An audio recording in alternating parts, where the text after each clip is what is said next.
This is the KhoodeelaarTV television channel being broadcast online from London in the UK within quotation marks, And this is part B, timed at 0800 hours GMT, that is 8 a.m. in the morning of Tuesday, the 11th of May, 2021. Now, the part A, which was shorter than usual, we said that today's papers, which we have got the print versions now, but we had a glimpse of the main contents of the front page peddling. And there are only two main sort of political items in the context of the coverage or cover-ups by the Fleet Street papers. This one, the Guardian, we accuse the Guardian of having been lying for 200 years. And this is the reason why we have been focusing on the lies. That is the reference, 200 years. It has been boasting that the Guardian has been publishing for 200 years. This is where the 200 years is. And the reason why we have said the Guardian had been lying for 200 years, it says the Guardian for 200 years, and it has been boasting all this past week that it has been doing this ethically and morally, and it has been referring to or quoting the so-called first editor, the first founder's statement that comment is free and facts are sacred, or fact is secret. I mean, we shall come to the actual exact quotation that they're using. And the reason why the Guardian is as corrupt, as dishonest, and as racist is because of the contents of the Guardian's so-called journalism for 200 years. And the contents have been the same in terms of the contents, in terms of the narrative, in terms of the agenda, in terms of the bias. 200 years is like, it started 200 years ago, so 1821. So 1821 would be how many years since the Battle of Palashi, 1757. So the 1757 to 21, so 24 years. 64 years. So 64 years after the corrupt bribing by the East India Company of Siraj-ud-Dawla and other traitors and liars and stooges. So for more than 150 years, the Guardian lied for empire. And we have had kind of evidence, accessed evidence of the contents of the Guardian about the subcontinent during those years. And it is completely lifeless the Guardian's references to the people in the subcontinent during, let's say, 150 years, the references were lifeless, without any empathy, without any context, and without any explanation. So the Guardian is lying, as is the Mail. So we shall go into the Guardian's lies in subsequent parts and in this one as well.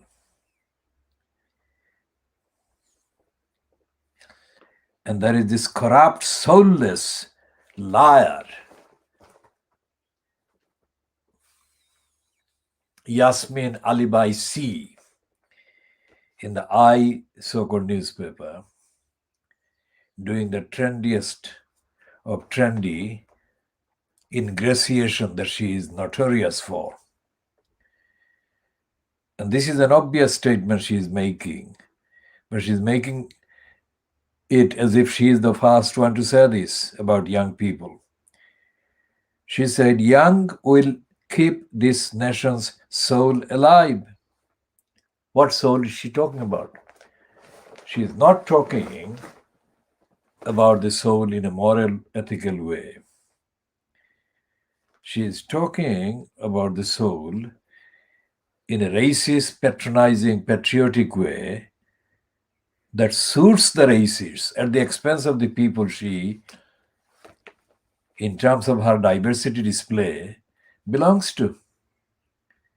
I mean, at a point in the last few months, Yasmin Alibai, that liar, has said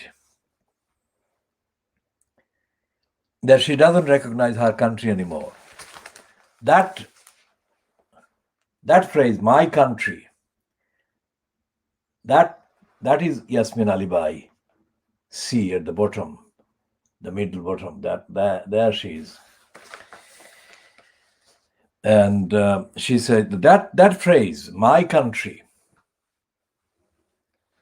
is a very identifiable signal to pro-racist, patriotic, corrupt, and in this context, anti-Muslim racist elements and forces and their location. So we shall be talking more about Yasmin Alibai C in this edition and in later editions. And before we go into the details, let's say that anyone watching this program for the first time, either this edition or any other edition or editions, this is coming from London in the UK, and this is intentionally presented in this way without much decoration behind, in order to focus on the substance and also to depart from the overemphasis on decoration and display. And this is produced on the basis of research, investigation, an action campaign running through decades. And this is something that is not available in any other so-called review of the papers. No channel, no platform produces anything like this. And what we do is base our findings on the investigations, on the evidence, and we share this in as accessible and simple language as possible. There are many concepts that cannot be presented in simple terms if the original source materials are to be examined and displayed. So we make it contextual and topical, and always we apply the highest standards of ethics, morality, veracity, and morality, empathy, transparency, accountability, and all these phrases. These are values that are very important to us. They're practical, real tools and applications. And we produce, via the diagnosis of Fleet Street, a diagnosis of the British, the very corrupt and criminally corrupt, intentionally corrupt, unaccountable British political kind of post holders and seekers. And we don't do that just once or exceptionally. We do that thematically, consistently, demonstrably. And we do that by citing references. For example, if we cite somebody else's work or assertion, even if we don't agree with their contents, we source them, we say that that is where it comes from. And as far as possible, as far as practicable, we give the dates and the times, etc. In the context of The Guardian, let's say that The Guardian in the last half of the 20th century of the English calendar or the Western calendar, let's say, has been identified by most of the Western sources and commentators and writers and politicians, etc., as, broadly speaking, the liberal platform in the English language that is based in UK, and that is the main origin of sourcing of The Guardian. And The Guardian has been used by the so-called liberals, who are not liberals really, when their actions are examined as racist actions and anti-Muslim actions. And The Guardian in particular has been extraordinarily anti-Muslim. I mean, it doesn't have to be. Their antagonism to Muslims and the denial of equality to Muslims never had to be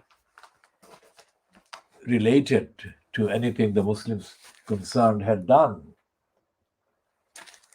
When I said that, I refer to the things that have been added to the anti-Muslim narrative. Things like terrorism, etc. Now, I personally have been active right throughout the periods before Muslim terrorism came into use. And the terrorism by non-Muslims, so-called socialists and others, and separatists in various regions, were not treated with the kind of aggressive hatred against their kind of origin, if you like, the perpetrators of socialist revolutionary terrorism were not joined in the narrative, in the references, by referring to their faith or their parents' faith or the original faiths or their culture or their ethnicity. So the Muslims have been identified by culture, ethnicity, faith, etc., etc., which has been perpetrated by The Guardian as it has been perpetrated by the Daily Mail, the Scum, the Telegraph, Times, and all the others titles in Britain in Fleet Street. And I have therefore found no evidence to connect The Guardian's anti-Muslim aspect to any actual events in the Muslim community generally that could objectively be cited as justifiable reason for including the references to the Muslim population when they were reporting about so-called Islamic terrorism and terrorists.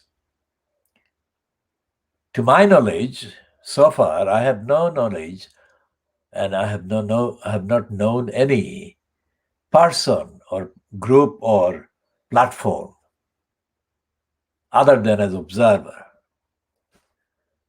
that it can be demonstrated as being involved in any of the terrorism or radicalism or whatever. This is very important, because if the Muslim community is being repeatedly maligned by implication and by extensive kind of undue references to reports of so-called Muslim terrorists, then I should have been able to come across some of these at some stage, but I haven't. And I'm one of the most, if not the most, active members of the population, politically, socially, and most certainly intellectually. I haven't come across any. And for those reasons, in short, I said that The Guardian has been a dedicated DNA-based platform against Muslims and Islam and against ordinary people of African and Asian origins. So The Guardian is wrong today as well about the Angela Rayner. Let's say what The Guardian is doing with Rayner. Now, Angela Rayner was first put in the so-called shadow cabinet by Jeremy Corbyn. And I sent her various communications, mainly public communications, asking her factual questions about the role of the Labour Party in terms of, quote, education, in terms of safeguarding children. Remember, she only became a shadow cabinet member after 2015. So it all happened after these girls from Bethnal Green School, these 4 girls, well after these girls were reported to have gone to Syria to join the so-called ISIS. Bethnal Green School girls, Muslim girls from Tower Hamlets, Bethnal Green. So I had reason to, that is, topical reasons, to communicate questions to Angela Rayner and share my analysis. She never acknowledged any. She never replied to any. She never responded to any. Now, as I said, I am not the run-of-the-mill correspondent or communicator. I maintain the highest standards that can be maintained intellectually on any issue. So if she didn't even acknowledge what I sent to her, then she cannot be allowed to be featured as somebody who was opposed to the Labour Party's alleged talking down to voters for too long. If that happened, as she is claiming according to The Guardian today, then she was doing it herself as well. So she's a liar, she's a denier, and she's a racist, and she's an idiot. Because the issues that I have raised in public, on the record, with Angela Rayner, are at the center of the main debate on the issues about society, about freedom, about tolerance, about radicalism, and all the rest of it. Today, 11th of May, 2021, over the channel in France,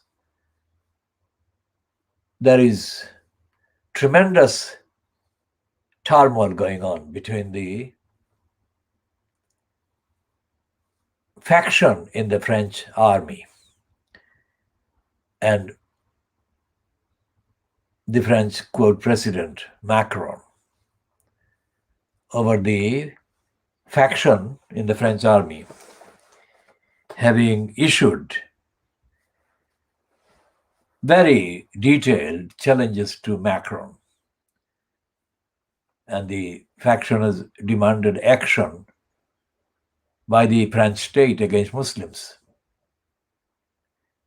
This is not some kind of exceptional one-person opinion. It's an orchestrated kind of political coup in terms of intervention by the military, demanding what they would prefer, military action against Muslims in France. Why? Because they say that if such action is not taken, then the future existence of France as a country is at risk. Think about that. So it's only next door. France is just across the channel. And in many respects, the French hostility to Muslims in France and Muslims generally in Western Europe is very similar to that has been allowed to dominate in Britain. And The Guardian, which has started to publish pretend pieces recognizing mainly people of African origin, has been studiously suppressing the facts and the evidence that it knows about the very serious rise and increase in the racist incidents against Asian people and generally against Muslims. It has not been publishing those features about the African origin black stars and whatever by contextually explaining the reason and the justification and the need for giving voice to people of African and Asian origins, especially people of the Muslim community as well. So that is the current racist denial and lying by the Guardian, the racist Guardian. And the Brazilians have paid money to the Financial Times to run this supplement. Brazil Sustainable Business, that is, and it contains advertisements. Let's see what advertisements this one is containing.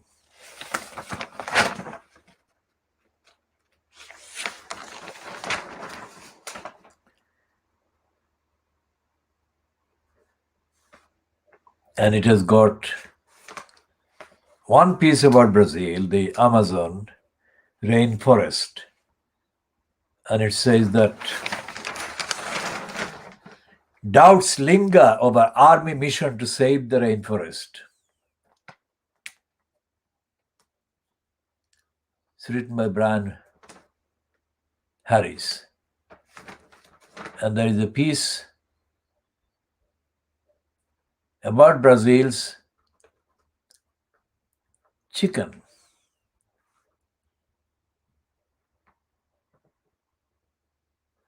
And vegetarians in Brazil.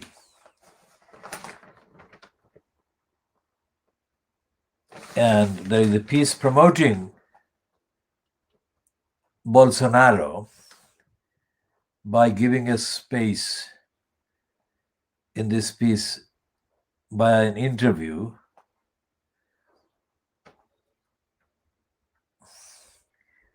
with Ricardo Salles, who is an ally of Bolsonaro.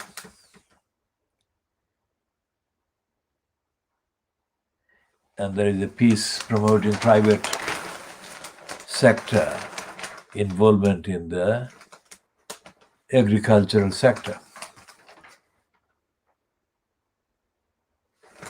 And there is climate change poses threat to thirsty Sao Paulo.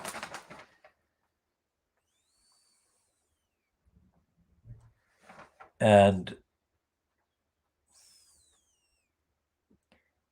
there is a piece about reputational fears propelling Bolsonaro in the surge of green investment. And there is a piece about the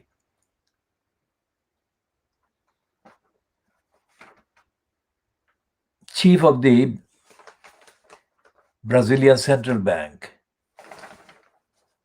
Roberto Campos Neto, who tells Michael Stott why he is optimistic about sustainability in Brazil. And there is a piece, another piece, advertorial about Sao Paulo. So this is the supplement by the Financial Times about Bolsonaro's regime in Brazil. And the reason this is in the Financial Times is directly related to the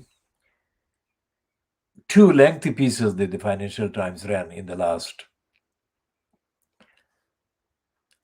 2 or 3 months about Brazil and how Brazil was failing. And there was a big piece about the crimes in Rio and other parts of the country. So that's the Financial Times' business. It's financial crimes because it ran the piece about crime and about the climate destruction by Bolsonaro, and it has got paid now. So there is no mention of those two real problems. These are only two of the problems, because the release from prison of the previous president, Lula, was followed by Lula giving a very extensive speech against Bolsonaro, which the Financial Times partially covered, but didn't tell the truth. Well, didn't tell most of the truth that Lula was drawing attention to. And since that piece, the Financial Times has been targeted by Bolsonaro for a possible bribery, which is what has happened today in the bribery piece under the banner of green investment, etc.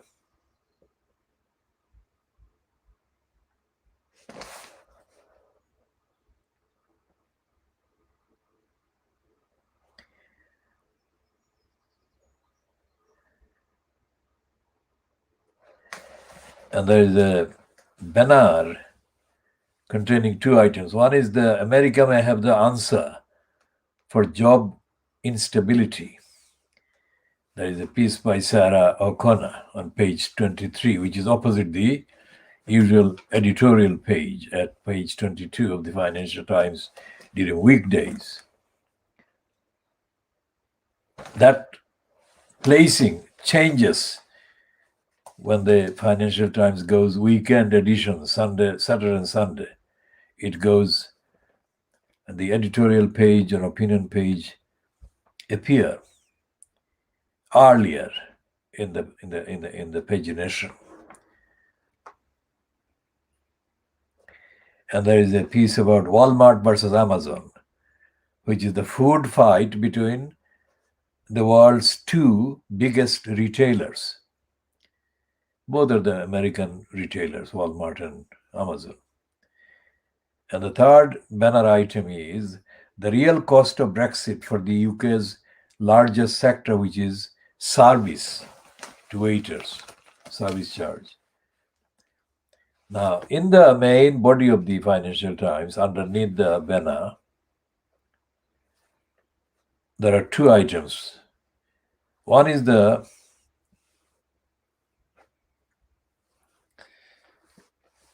claim that the economies are surging.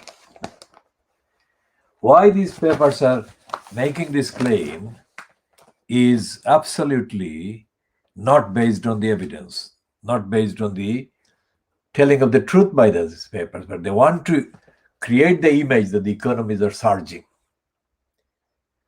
Remember what we call the Financial Times? We could call the financial crimes because it suppresses the real truth. And this is the front page of the Financial Times, which is saying the economies are surging.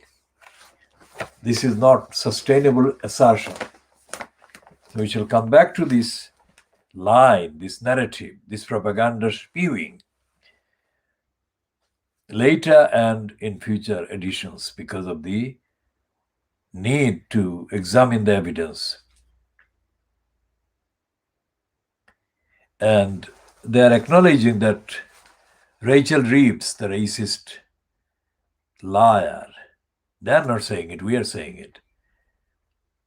Her appointment as the shadow finance minister by Starmer constitutes him snubbing Labour left. And the financial crimes are peddling Rachel Reeves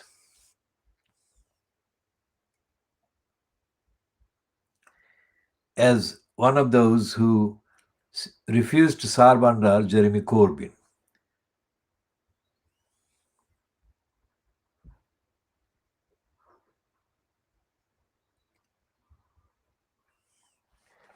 But the most important thing that they're mentioning in there is chilling, because Rachel Reeves is a fascist. And in 2013, when she was in post as shadow, war, within quotation marks, we don't accept that general phrase, shadow work and pensions. When she was in the shadow post there, according to the financial crimes, she promised that she would be tougher than the Tories on benefit costs, which means that she was openly attacking the poor. And she was supporting the state's creation and perpetuation of poverty in this country. So when I say that Keir Starmer has politically murdered the Labour Party, I mean things like this. Criminals like Rachel Reeves. She is a known criminal who 8 years ago promised that she would attack the poor. She would attack the poor. So, one few weeks ago, I said that Rachel Reeves was colluding with Cameron's sleaze and corruption. I had this kind of utterances, outlooks, and attitudes by Rachel Reeves in mind. She said that the Tories were covering up Cameron's sleaze disclosures. And I said that is completely stupid. They were not covering up. But even if they were covering up, they couldn't succeed in denying it. But they were succeeding in denying it because the Labour Party was colluding with the culture of corruption and criminality and sleaze. And Rachel Reeves was the absolutely unfit, inappropriate, wrong person to make any comment about the sleaze being covered up by the Conservatives. And here we've got an admission by the financial crimes that the new shadow chancellor, Rachel Reeves, is going to attack the poor and make more people poor. Then there is this issue, the second big-headed headlined issue on the front page of the Financial Times about Johnson facing another inquiry or inquiries into his visit, holiday visit to Mustique, the island of Mustique, under the general banner of rule breaches. He is being probed for various breaches of various rules. Now, this is the one that George Parker, political editor, and it's saying that Boris Johnson is under investigation by the Parliamentary Standards Watchdog over claims he may have breached rules in the way he declared a New Year holiday in the Caribbean. Read that again and you can see how shallow that is. Boris Johnson is under investigation by the Parliamentary Standards Watchdog over claims he may have, notice the may have, broken rules in the way he declared a New Year holiday in the Caribbean. May have broken, and the declaration in the way he declared this. Not the fact that he did go there. And the fact that they are saying he may have proves beyond doubt where the Financial Times says allegiances lie and are located. They're not saying the alternative and actually appropriate phrase, which is if he broke rules. And they're saying he may have. So they're covering up for him.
So the opinion page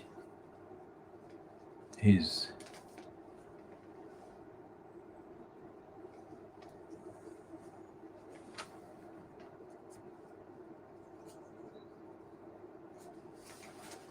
okay, the opinion page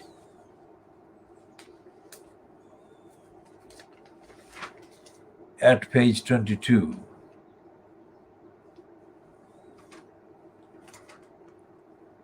and the actual opinion, that is the letters page and the editorial, and the actual literally opinion page title is page 23.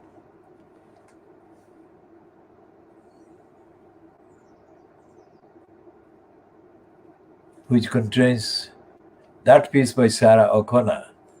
Look to the US for work week laws that work. We should look at that, what she means by that. And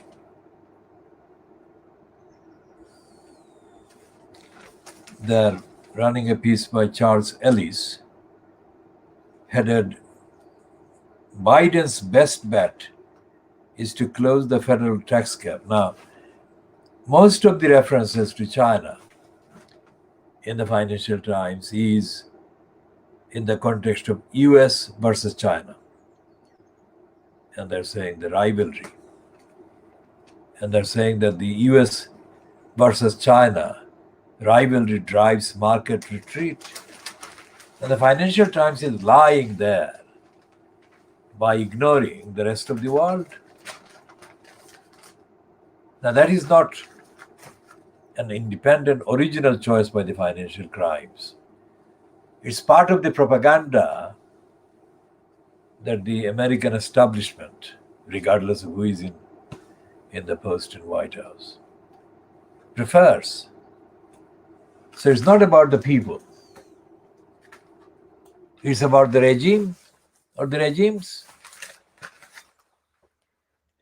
And that is the crime the Financial Times commits.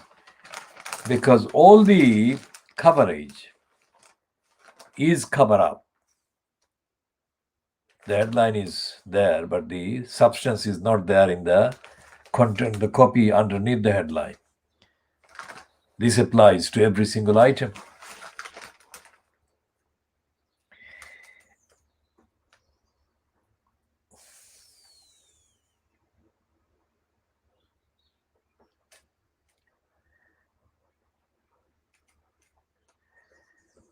And the anti-Muslim line by the Financial Crimes continues about Burma.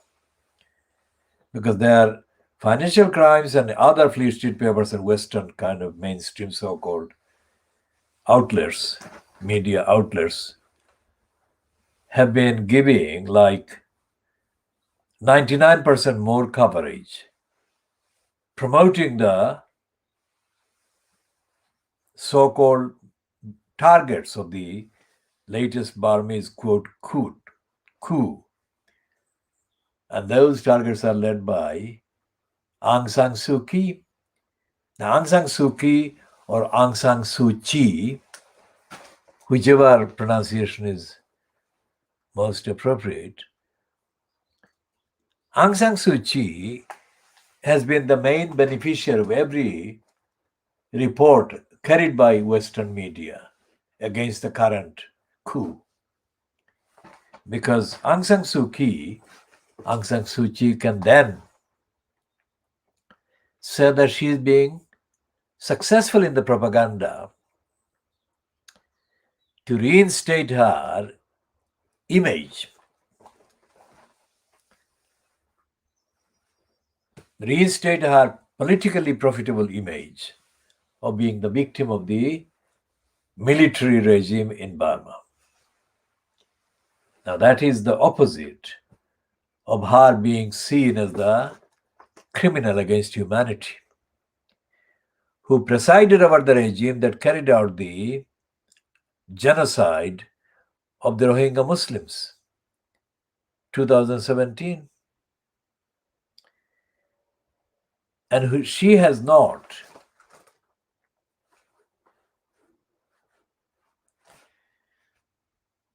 made any statement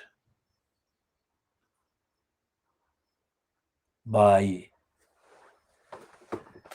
let's say, connecting or linking the military junta with the actual conception and implementation and execution of the genocide and massacres against the Muslims in Burma.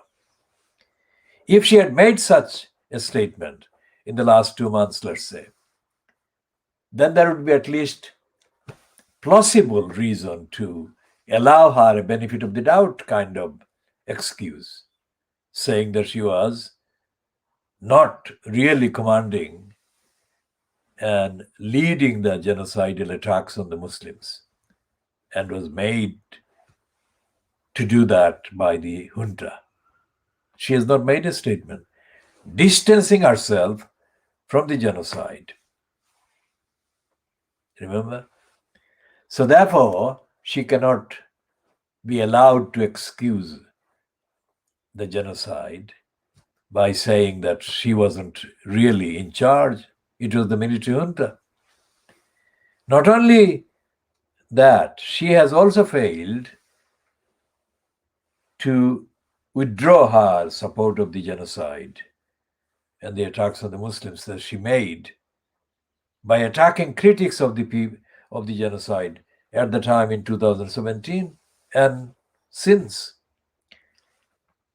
Because she made allegations against the victims of the genocide, the Muslims. And therefore, she not only had presided over the genocide, but she continued her clear role in the genocide by attacking the victims and making excuses for the genocide army and others. And she has not withdrawn either of those roles or statements that she made in those roles. So Aung San Suu Kyi, as we have told the Secretary General of the United Nations, Antonio Guterres, the liar, that by the United Nations, by issuing almost on a daily basis only concerns about the coup, and by not including references to the genocide of the Rohingya people, she is actually giving Aung San Suu Kyi the platform she needs. That is, United Nations is giving her the platform, which is in conflict, which does not accord with the findings of several investigations, including by one United Nations appointed investigator. Now, between those investigators, there are various factual areas of differences. For example, the ones that are linked with the non-Muslim bureaucracy of the United Nations, their tone on the same evidence of genocide is much shallower than the tone of the investigations independently done by many Muslim people and Rohingyas, who are very clear and straightforward in blaming Aung San Suu Kyi and her regime for the genocide that was carried out against Muslims in 2017. So the evidence, we are talking about the evidence. Today, the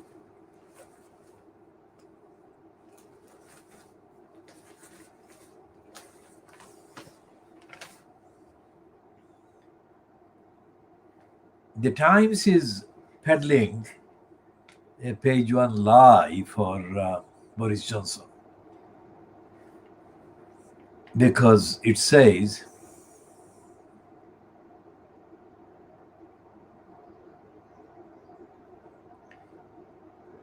the Queen's speech will pledge to level up education. Now, there is no education in this country. It is what is called education is indoctrination, brainwashing, and corruption. Education is enlightenment against darkness. So there is a wider definition of education in our vocabulary. The education that the world needs, UK needs. But let's say that their use of the term or the word education is not about education enlightenment. Their use of the word is something that does not constitute education. So having given that qualification, let's read what the rest of the plug says. And it says that the government will pledge today to put rocket fuel under its leveling up agenda with a Queen's speech aimed at the forgotten 50% who do not go to university. Now we shall stop there, because the definition of university itself is absolutely false. And we shall talk about the meaning of university and the impact later, or in later editions. Now there is a photograph on the page one of the Times, which is captioned "Spiral of Violence, Palestinians clashing with Israeli security forces, who stormed a compound at the Al-Aqsa Mosque in Jerusalem. It triggered a day of unrest in which at least 20 people died when Israeli jets bombarded Gaza. Hamas had earlier launched a barrage of missiles at targets in Israel. Report pages 28-29. Now it is obviously a picture in Jerusalem. This picture. But the caption is completely blaming the Palestinians and making them come across as more aggressive and more powerful than the Israeli army. Is that the case? Is that the fact? Can that be supported by the evidence?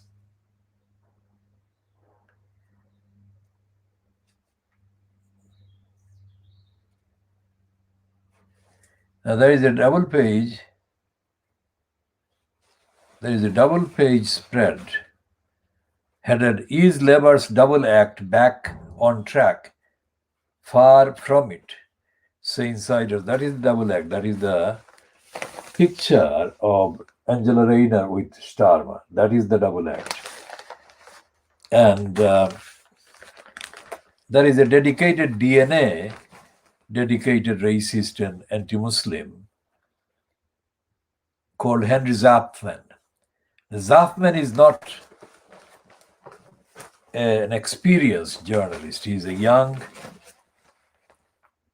radical inciter of hatred against Muslims and against ordinary democracy. And there is a piece there that actually uses our kind of language. More hype than change at the top. Now this is a piece by Quentin Letts, who is not someone we normally approve of. But in this heading, he is imitating our language anyway.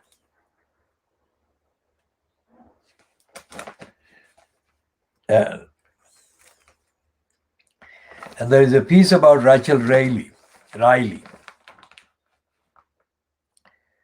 Rachel Riley is a presenter on Channel 4 television program called Countdown. And she's said to be the one that has sued Corbyn's former aide over a tweet. And this is a tweet by a woman called Laura Murray.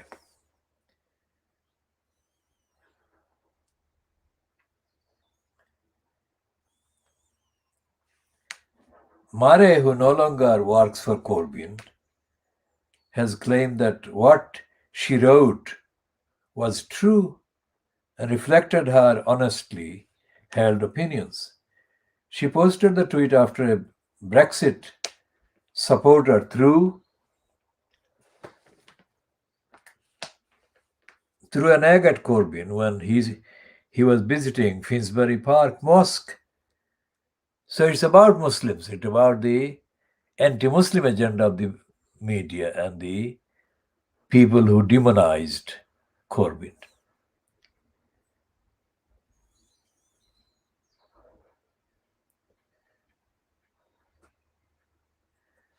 Riley, who is suing Murray for libel damages, said that the tweet caused serious harm to her reputation. And the Times is saying that Laura Murray, well, how old is Laura Murray, are they saying? Because they're giving the age of Rachel Riley as 35. The Countdown presenter, 35, told the High Court yesterday that she suffered a concerted attack after a 2019 tweet from Laura Murray.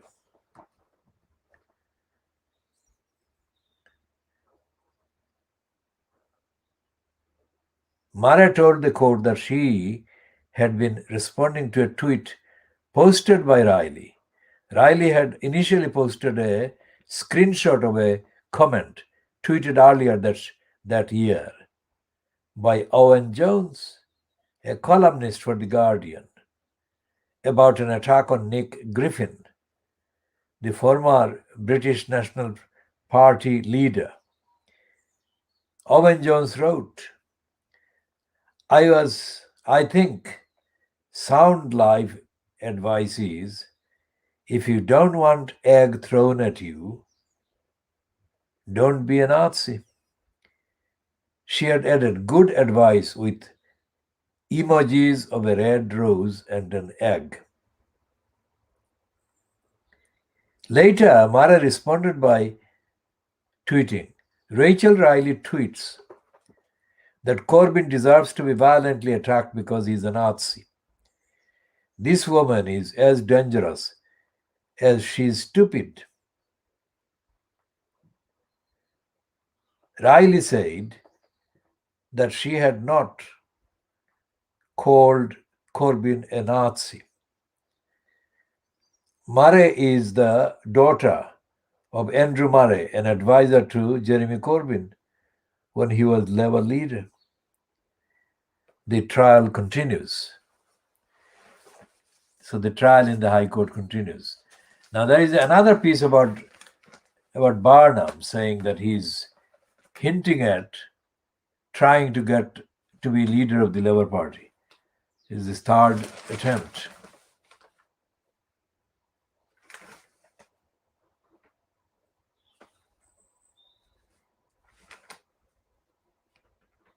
And there is this item without any irony. But we have said this before. The Times is saying that dozens of police joined the search for weapon used to murder police community support officer. That is the picture of the dozens of police. Well, officers is a reference to the police. I have made it clear by calling them police, not officers.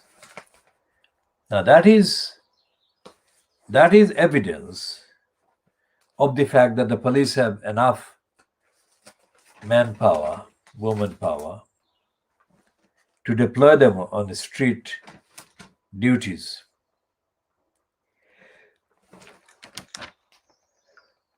If the police were willing to do that.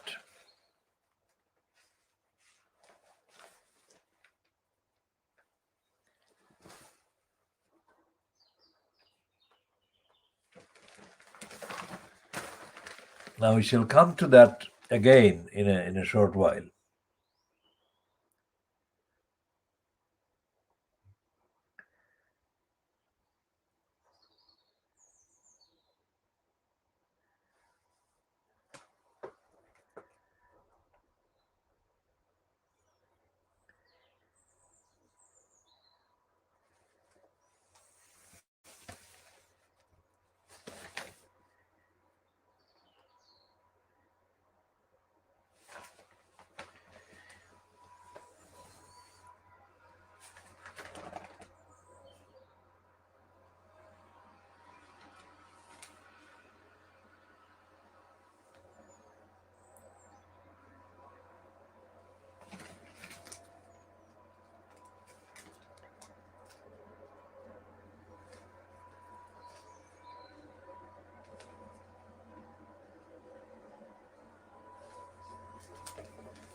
Now, there is a piece on page 14 of the Times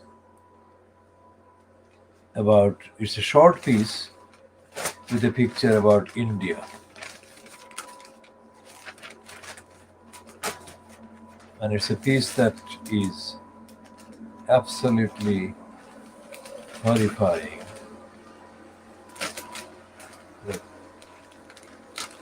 It says, That's the headline to the piece. And it reads, decomposing bodies floating in the Ganges, the river Ganges. Ganga River, Ganga Nadi.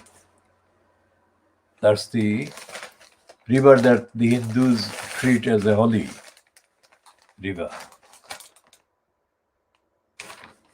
And it reads, the first paragraph reads,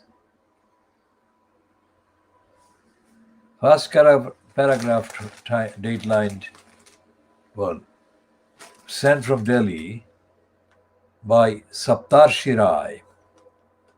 The corpses of dozens of suspected COVID-19 victims have washed ashore on the Ganges, raising fears that bodies have been dumped because cremation sites are overcrowded.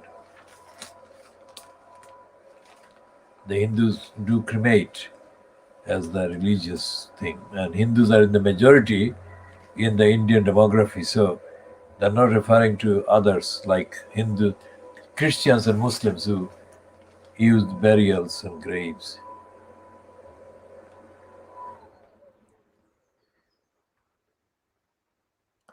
It would be last resort for Indian Buddhists, Hindus, Jains or Sikhs to dispose of bodies without cremation, even if religious funeral rites are observed.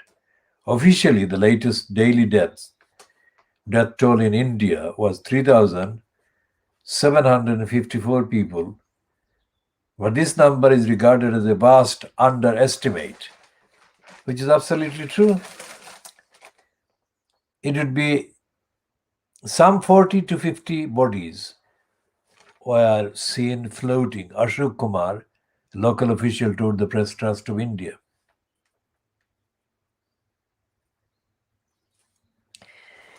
And Ashok Kumar also said that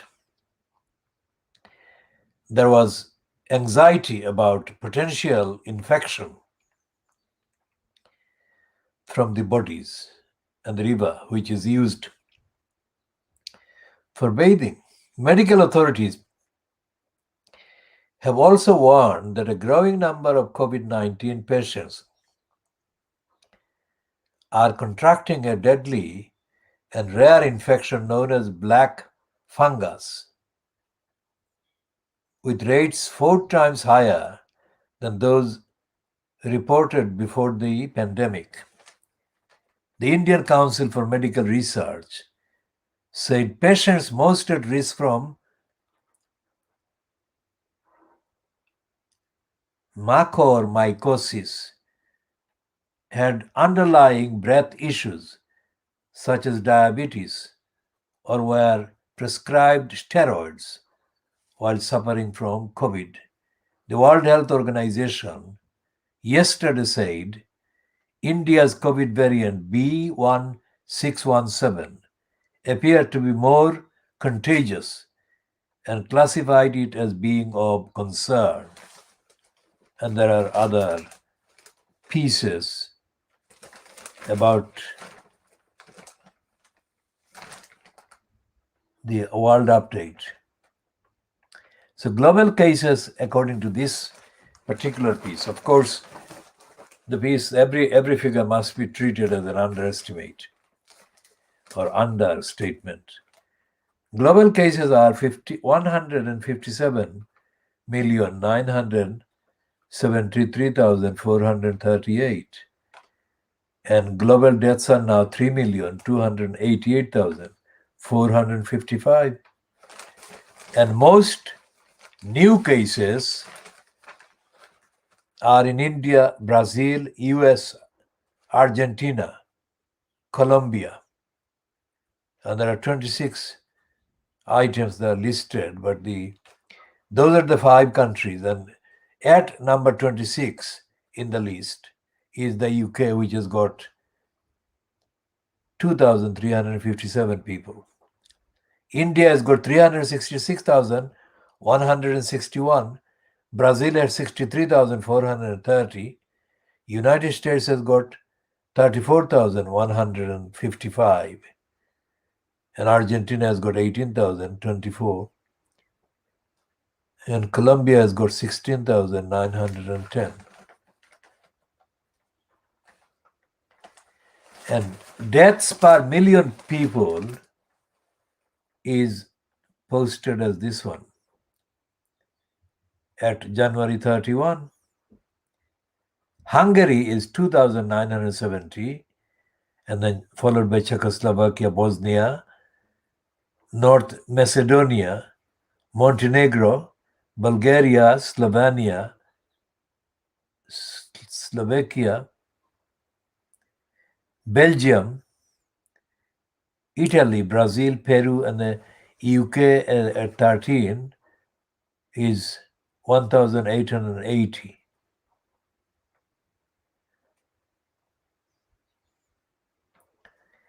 And China has done something about climbing the Everest.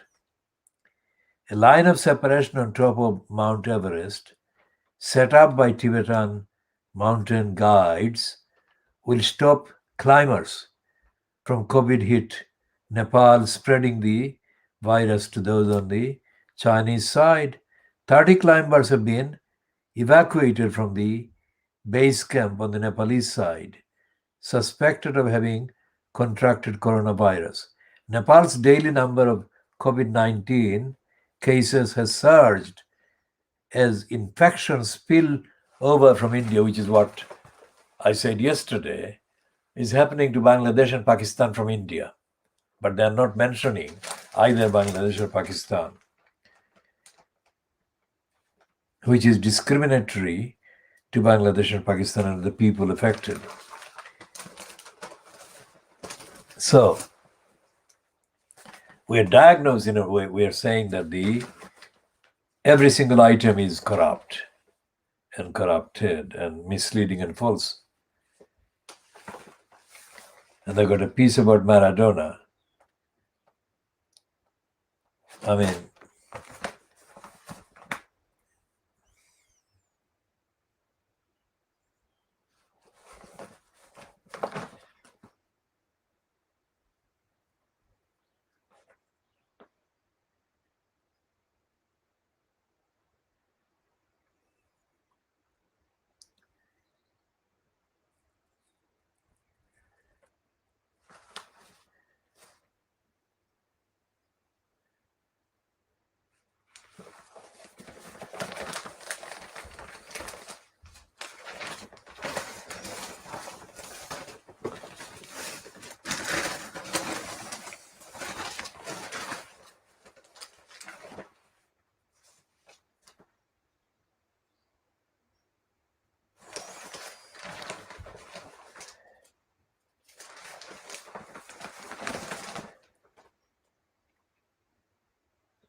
and there is a second concerned item by a conservative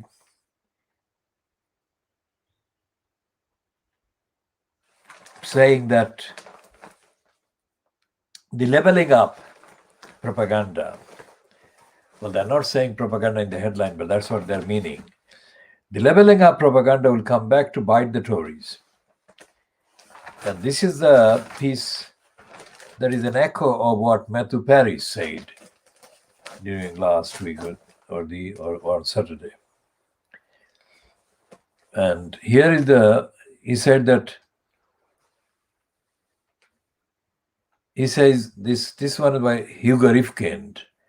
He's saying that make red wall towns look too desirable and they will soon be colonized by tofu munching graduates who vote Labour.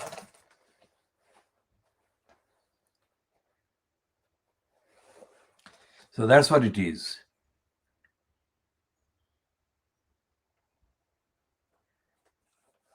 And this one is saying,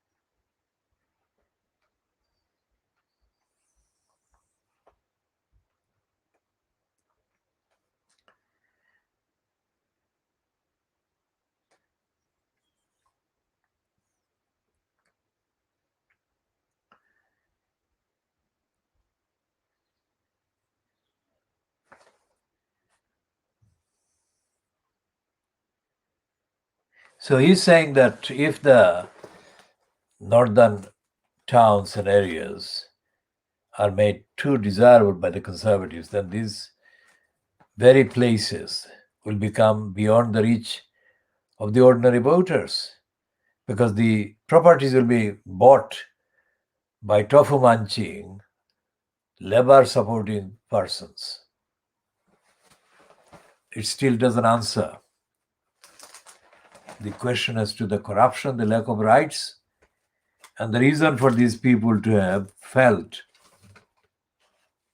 so hostile to the idea of international treaties and international membership by the UK of the likes of the European Union, that they were among the 52% who overwhelmingly voted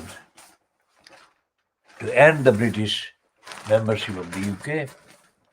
And there is no explanation in any of the pieces, no explanation whatsoever as to why so many people are deprived and kept in poverty and destitution.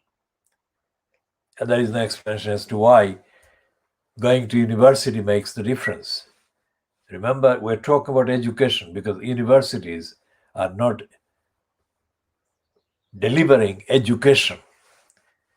Universities are factories that are delivering brainwashing, indoctrination, and ignorance, the opposite of what education is.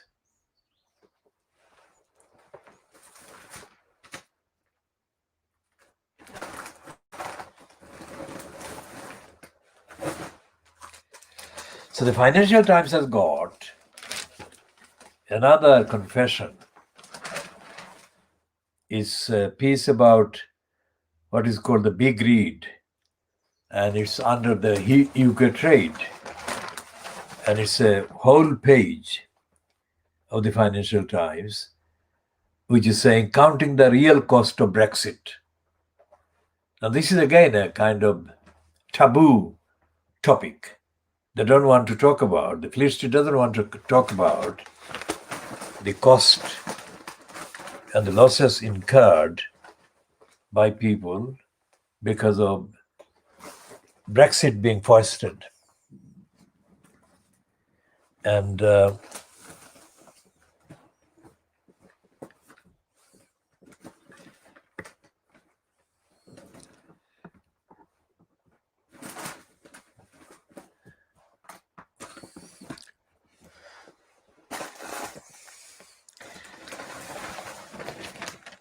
so the Financial Times is saying, details in the trade and cooperation agreement struck with the European Union were threadbare on services, which account for 80% of the economy. Now, exporters in the sector are demanding clearer guidance. This is a piece by Andrew Hill. And they are highlighting this 1.5 billion value of personal, cultural, and recreational services, such as live music, touring bands in 2019, and 15% proportion of 2018 turnover by UK service exporters generated by companies employing fewer than 50 people. And 20 million is the size of Brexit support fund for small and medium-sized enterprises.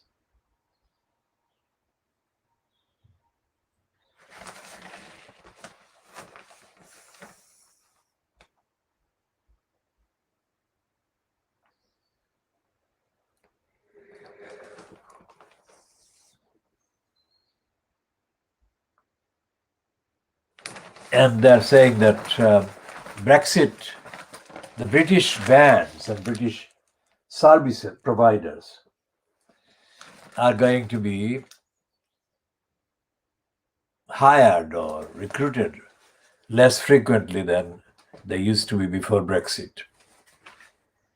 And they see the Brexit kind of impact and requirements and procedures as a lot of trouble for the sector that is to do with the people organizing gigs, cultural events, etc.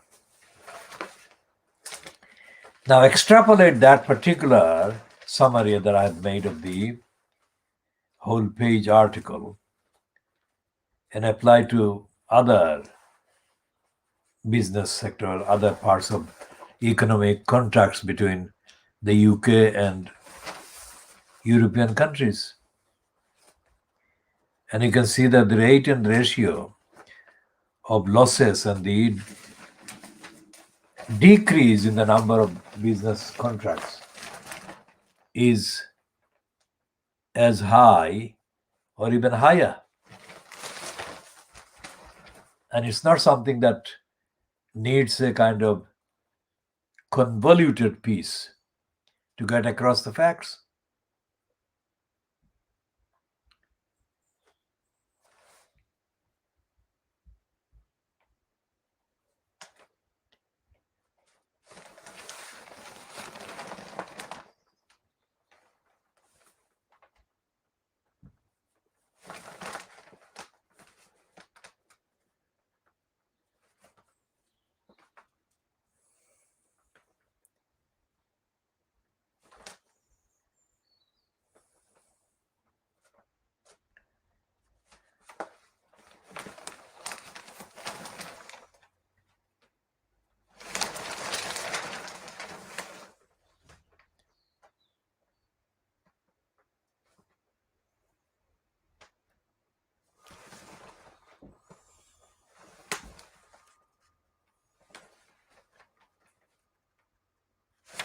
And so they've got a piece almost as big, a piece under companies and markets at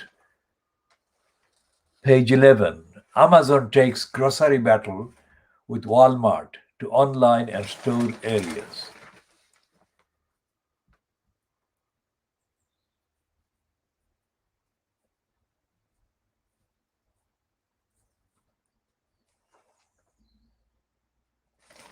And there is a piece in support of the Aung San Suu Kyi faction in Burma, saying the journalists in Burma are defying the junta. And the headline gives away the game of the financial crimes with this heading in the piece on page 4. Israel strikes Gaza after Hamas fires rockets. Think about that. Israel is being equated, not only equated, but Israel as a state is being shown as a small entity and much smaller than Hamas. And the actual sequence of events is being distorted by putting Israel as the defender against Hamas, the offender.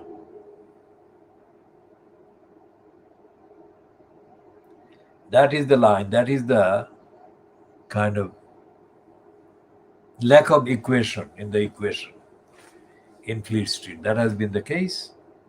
That is how they have sustained all the attacks on Palestinians and increasing losses of Palestinian land, Palestinian homes, and Palestinian rights.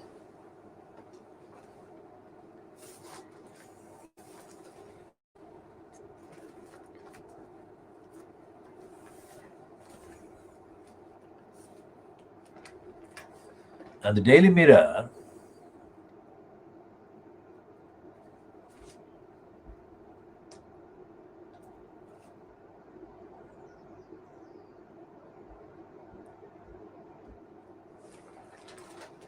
has got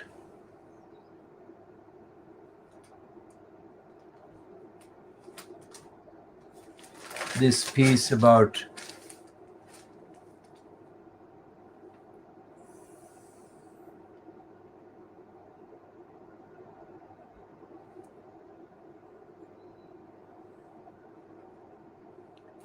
social care, and it's about the husband and wife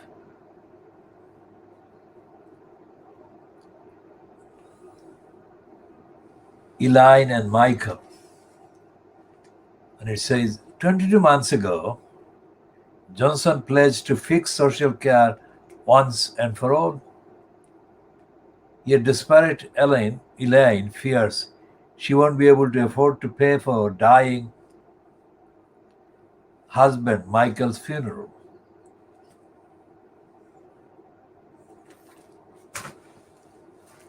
Now that's the front page of the Daily Mirror. That's the picture of Elaine and Michael.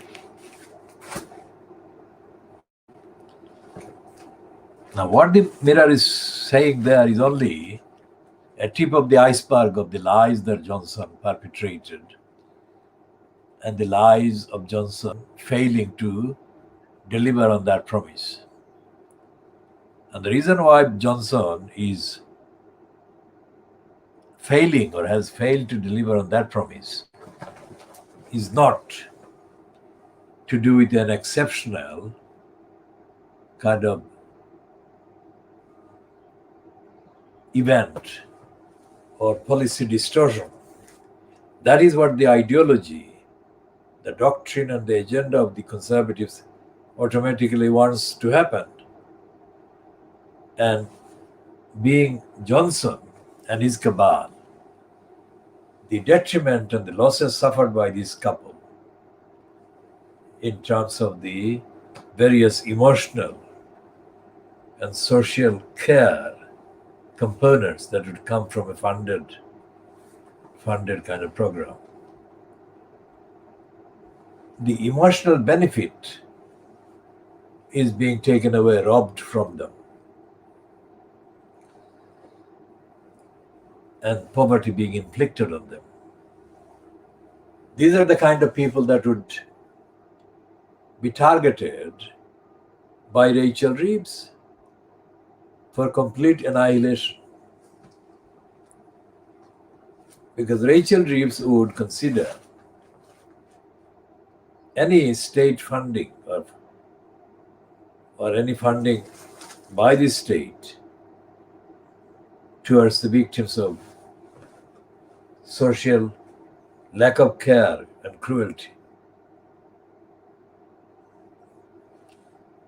Now that is one important, very central failings by the local councils, and one reason that the local councils must be made accountable councils. If you read at the kind of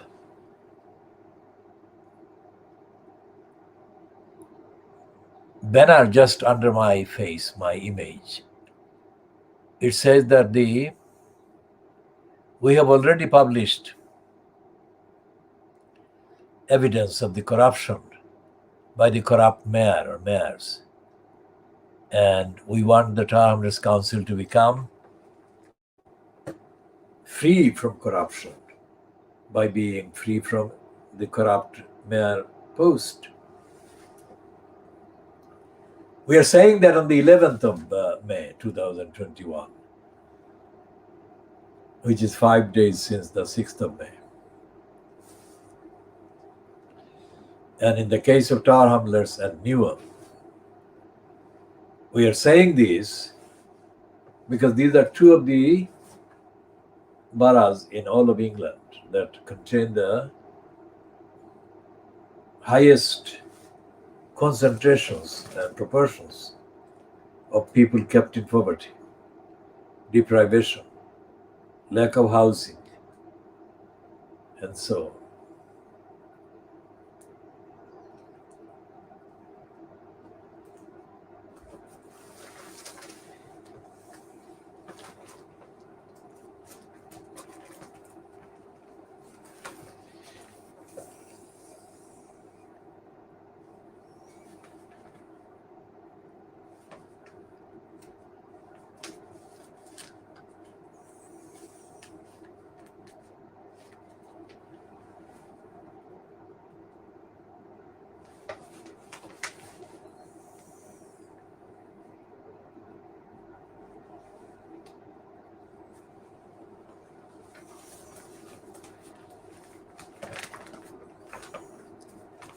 Yasmin Alibai Brown, whom we mentioned at the beginning of this edition, this episode or this edition of the KhoodeelaarTV Channel, has written this piece under Englishness. And it says, the heading says, young people will keep this nation's soul alive. And then there is a highlighted part of her comment or opinion, which reads, hatred of the European Union has been transferred to Britons of color. Say,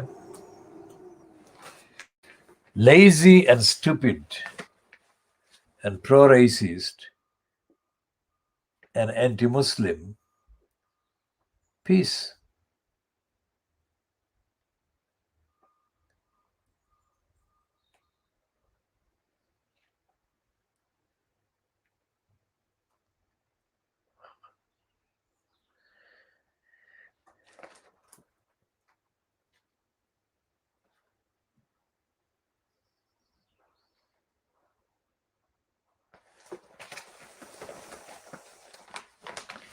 And in the last columns of her piece, she says, the unimaginable is happening. Cultural cleansing is now a central Tory project. Labour wants to placate these disruptors, an abysmal and self-destructive strategy that will please no one. Now, Yasmin Alibai Brown, as I have said on the evidence, and the evidence of the contents of her career as a kind of journalist or as a commentator in the media, was invented, or she was launched in the late 1980s. And Yasmin Alibai Brown is from Africa, like Priti Patel. And neither is from Asia, from India or Pakistan. And they may have kind of relations still in Africa. But if they were to ask about the response to their respective, that is to say, separate roles, since they surfaced in Britain from Africa, of course their response would be complacent and pro-racist, and brazenly so. They would be blaming the people mobilizing the campaigns, they would find personnel, kind of none of the opinions that Yasmin Ali Brown expresses, nor the policies that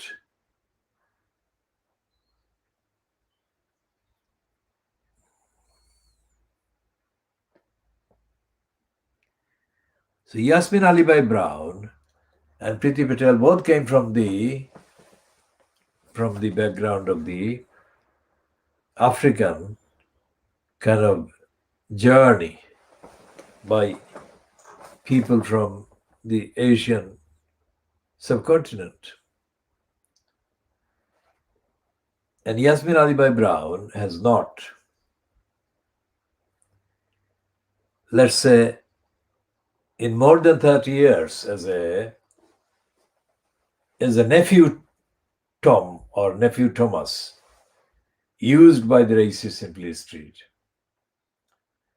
has ever been given any rigorous, interrogative, analytical treatment by anyone, because she has been invented by the mainstream media as a plausibly Asian sounding person. And when they add the fact that she claims she is a Muslim, that actually gives her a false platform, which the racists and anti-Muslims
she's saying things in there that are not original, but some of them are being retailed here. The use of Confederacy. She's using the murder of George Floyd as an example.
We shall talk more about that piece by Yasmin Ali by C.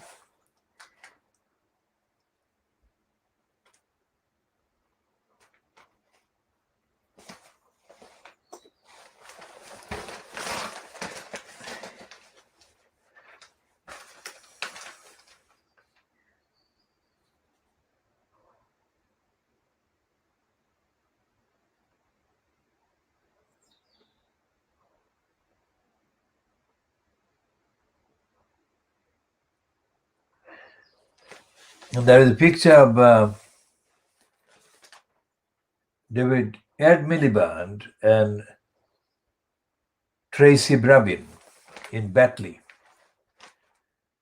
in a kind of positive image, smiling and exchanging a possible banter.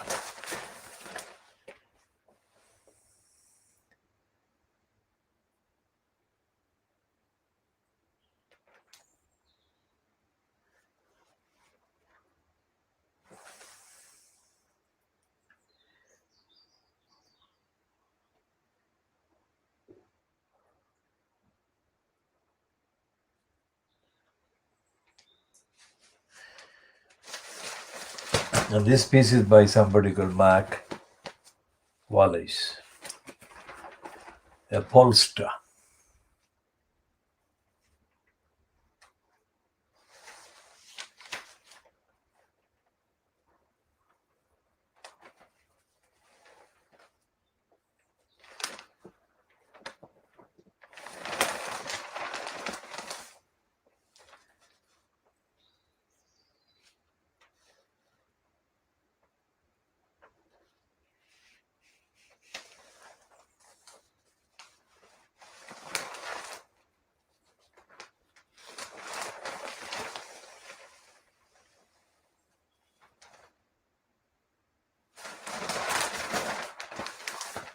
There's a piece about Pakistan and the young woman that was murdered last week.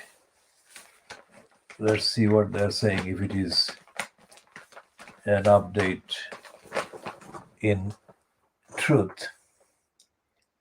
A contract killer may be responsible for the murder of a British law graduate shot dead in Lahore last week, police have said.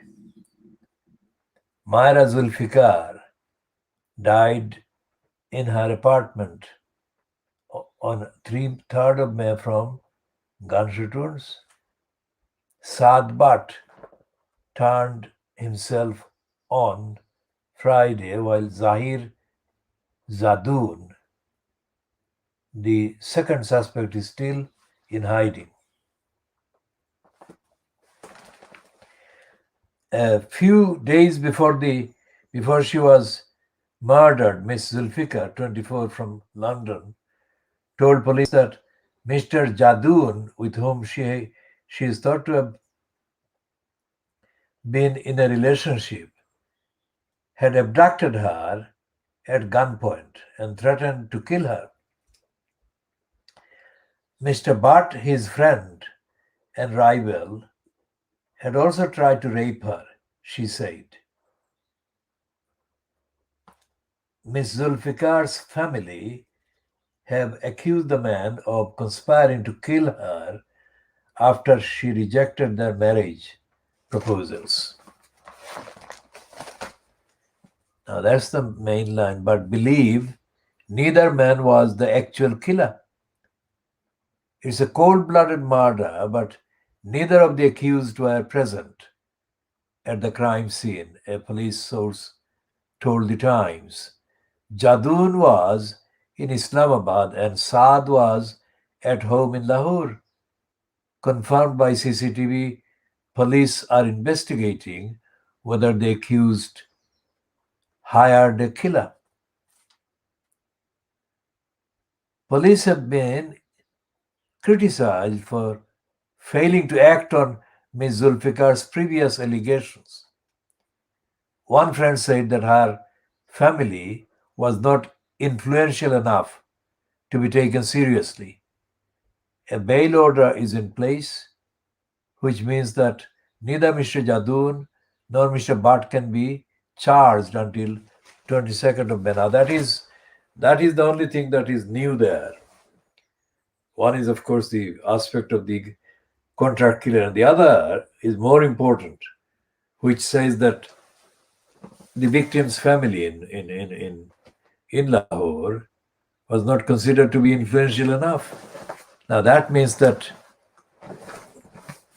her protection, she was denied protection because of our family not being influential enough. This is something that Imran Khan has to answer. Will he answer? Will he be made to answer?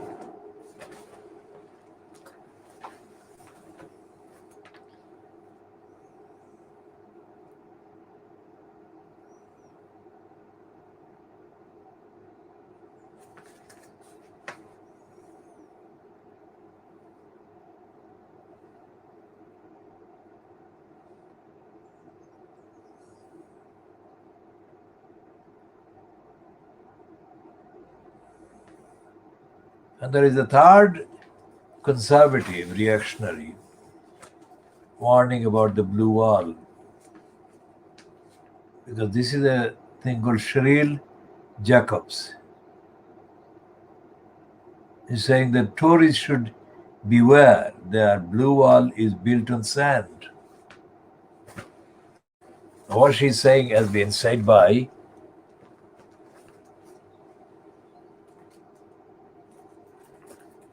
Matthew Paris in the Times during the weekend, and today by the Daniel Finkelstein, who says that if the conservatives make these places like Hartlepool more too desirable, then the local people who are in poverty, in low income, will find that the properties are not within their reach. So the vicious cycle will continue. And Hrs Jacobs is probably saying the same thing. Now, we shall be looking at Hrs Jacobs later. But essentially, the substance is the same. The substance of what she's saying is going to be the same.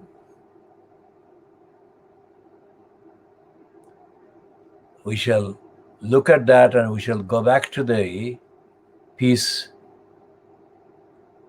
by Yasmin Ali by C again.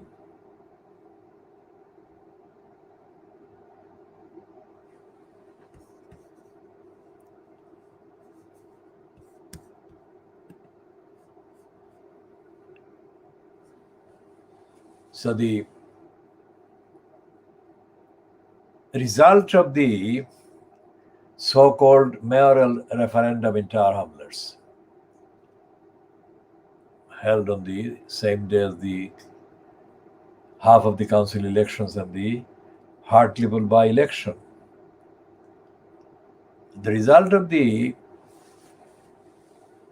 referendum, so-called, is absolutely remarkable. Because if true, that is to say, if the number of the votes declared as being cast, having been cast for the option to get rid of the mayoral system and the option to retain the mayoral system, if the published results in Tower Hamlets and similar in Newham, if these are true, then somebody has lied in both boroughs. That is to say, that the timing and the design, the actual phrasing in the kind of ballot paper about the mayor system, so-called, have been intentionally distorted. And in Tower Hamlets, for the last 3 weeks at least, there were various claims by the Archant-controlled so-called local newspaper and its website, the East London Idiotizer. We call it Idiotizer, but they call it Advertiser. But the East London Idiotizer said that the campaign to get rid of the mayor system had been supported by all the party leaders, which means that if this is true, that the leaders did want to kind of get rid of the mayor system, then the number of votes by ordinary people who are not either leaders or councillors, ordinary people in Tower Hamlets eligible to vote, are ordinary people, nothing to do with the council. So if it is true that only 18% or so people voted for the removal of the mayor system, then it also shows at the same time that all these leaders were absolutely exposed as leading nobody but themselves.